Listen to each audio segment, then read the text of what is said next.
Kasol'de öğlen yemeği yiyoruz. Yerel bir restoranda.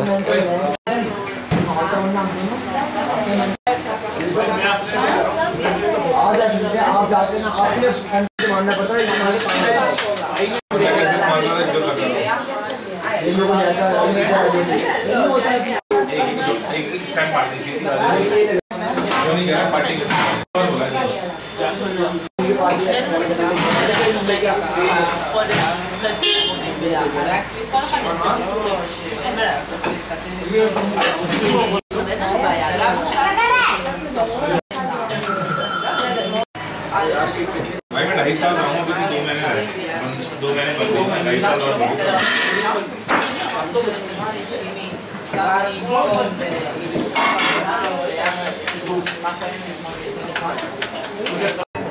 Yemeğin lezzetine de aldık, gösteremedik. Sona kalan böyle bir şey, boş tabak oldu. 2 tane çapati geldi, ben bir tanesini yedim, yetti.